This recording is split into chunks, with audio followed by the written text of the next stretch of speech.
Welcome, in front of me is a SONY Xperia 5, and today I want to show you several tweaks and tricks that you can do on this device. So, jumping straight to it, we're gonna begin with, well, probably the one that I use quite often, which is the split screen feature.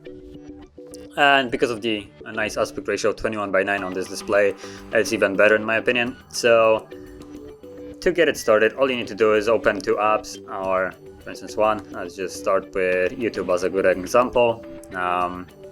If you like watching videos but not be locked into just being in this app, you just first completely mute the sound so there is no copyright problems. There we go. So as you can see, there it is playing right now. Just close it. Let's go tap on the icon right there, go to split screen, and you can tap on home and open up any kind of other apps. So for instance Chrome, you can resize this like so and just resume the play, and you can see that it's playing right now, and I can navigate to different websites, go home here, and the video doesn't stop playing. So it just allows you to nicely multitask. Now if you want to close this, just simply drag it one of the apps to basically full screen, so either up or down like so. It goes to full screen and then you can quit it, otherwise it will just make that little window there and it would stay open. Okay, so moving on, we're gonna go into the ability to customize the home screen a little bit more. So if you're not a fan, for instance, of the Google feed right here, hold your finger on the screen where you don't have icons or widgets, and then you will see this pop up. So tap on home screen or home settings, and from here you have show Google apps, notification dots, add icons to home screen, allow home screen rotation, and show quick search box. Now all of these just apply simply to the home screen itself. So for instance, if you don't want the home search bar on the bottom, toggle it off and it's gone from now. Let's go back. You can also hide the dots as you've seen. Let's see, I'm gonna check something right now. Okay, so it's there. Okay, so this allows you to customize the home screen a little bit more. And also I just realized this right now, if you can launch two different apps at the same time with just this little toggle right here. So split screen allows you to quickly do it. So you could just do this and it will automatically do it for, well, shows you a nice way of doing it. So it looks like there's two ways of doing it. I just kind of seen that right now. So now moving on, we're gonna go into the gesture navigation. So by default you have this Google one, which personally in my opinion isn't the best. It's not really gesture, it's kind of like in between. So when you tap on it, you still have the back button, but it disappears when it's not needed, and you have the home button, which also doubles as recent if you swipe it up. So it's kind of like in between, but it doesn't really work as gesture navigation in my opinion. And if you're not a greatest fan of it, there is actually a better gesture navigation. So let's go into the settings and then system, that's advanced, and we should have, wait, it was right here, gestures on the top, and now system navigation. And you can see that this is the swipe up home button, and we're interested in just the full on navigation. Now if you wait a bit, you can see the entire animation on how it works. So swipe from the bottom to go home and hold to recent. So just do it like this. So you can see it also disappears. There's no more home button visible or anything. And the way it works, if we go into an app, swipe from the sides to go back, and you can see this tiny little arrow appearing. Hopefully you can see it right there. So that's back, and it's accessible from either side. Home button is just swipe up quickly, and recent now is swipe and hold. And as you also see, all of those disappear, so you don't see them. They're also not accessible if it's not needed, so you can swipe literally from the edge, and if you're already on your home screen, the back function gesture doesn't actually tick, so it won't prevent you from, for instance, sliding to the other page if you're doing it right from the edge. Yeah, so moving on, we're gonna go into the animation speed, which is another thing that I like to tweak on the devices, and it simply just allows you to speed up the animation. So if you're doing anything on the phone, you can see that all of this has animation, either if it's going full screen, minimizing, closing, stuff like that. It's all animated. Now to increase the animation speed, we would go into System, and from here we have Developer Options. Now, if you don't see the Developer Options, this option has a chance of not being there at all. You will want to go into About Phone. There it is. So back in Settings, the last option once more.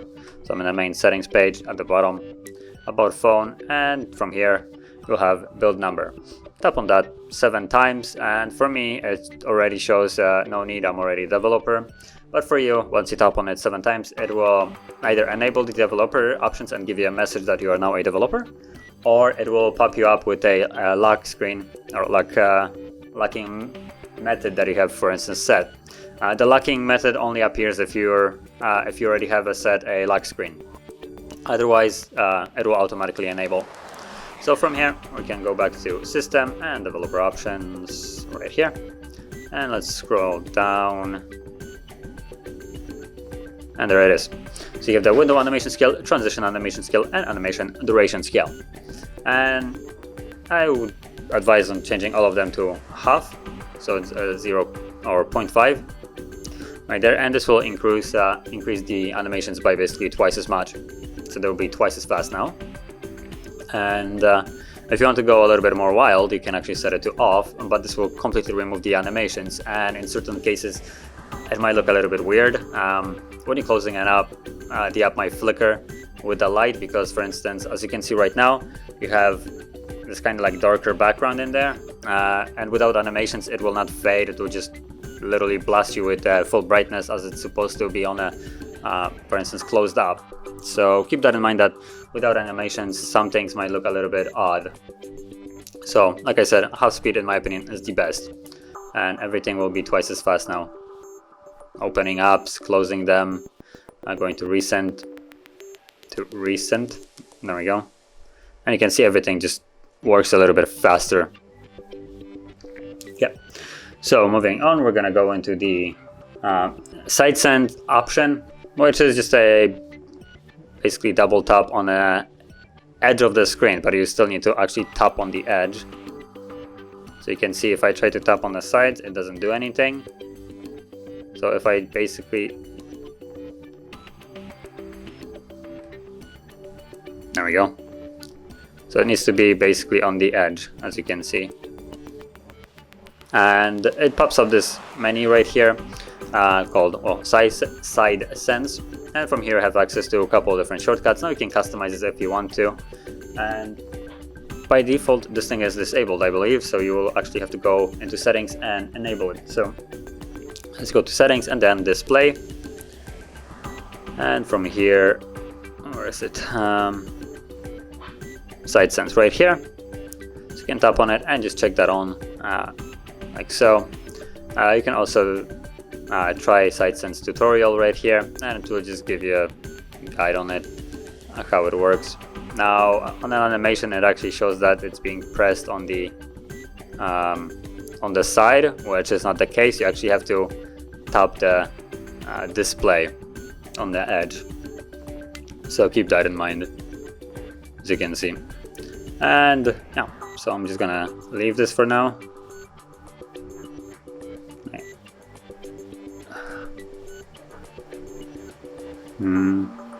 There we go.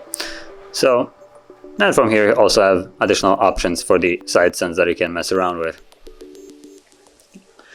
So moving on, we're gonna go into image quality, which has a couple options, but again it's under the display and image quality settings, and right here. So you have the standard mode, that's the default one, and you have the creator mode, which is really good for watching movies, and as you can see, provides a faithful reproduction of a creator's intended vision through high definition display, blah blah blah. Basically it just shows you the colors that, for instance, in a movie that the creator of the movie intended to show. So you could set this up, and you can immediately see that the screen goes a little bit yellowish. At least the whiteness isn't as not sure how to, like, you can see a little bit less blue and more of an orange hue to it, which this is I would say more accurate color of the display in this case. So it would be more like calibrated and, well, better suited for movies. And it's a nice feature, but there's actually a nice option right here to have this enabled. So auto creator mode. Creator mode is automatically applied to specific apps. No, can I choose apps? Oh yes, I can. So there we go. So you can tap on it, and right here you get to choose the apps. Now there is no apps apart from Netflix that comes preloaded with the device, so I won't be able to add any additional ones. But as you can see, Netflix is already supported and probably one of the better options for the device if you like to watch movies on your phone. And the aspect ratio of the phone itself also adds to the experience, considering you won't have any black bars if you're watching a movie. And moving on, we're gonna go into the last thing that I wanted to show, and it's just a dark theme. And again, it's gonna be under the display, so let's go into the display, and from here tap on advanced, and you have this simple toggle right at the bottom, dark theme. You enable it and everything goes dark. Now it's not fully black, which probably would have worked better considering this is an AMOLED display, so blacks would not have to be lit up, and that would also preserve a little bit battery, but it's still a little bit more pleasant to the eye. Now notification panel is fully dark, as you can see right here. It's not like this brown grayish color. And let's see, other apps are also covered by this, but those will be only the apps that come preloaded. If you have some installed apps, they probably will not be affected by the dark theme. So let's see, as you can see, also Photos is not affected by it. Chrome is actually affected by it, but there will be most certainly apps that are not affected by the dark theme, so keep that in mind. But this would conclude all the tweaks and tricks that I want to share, and if you found any of them helpful, don't forget to hit like, subscribe, and thanks for watching.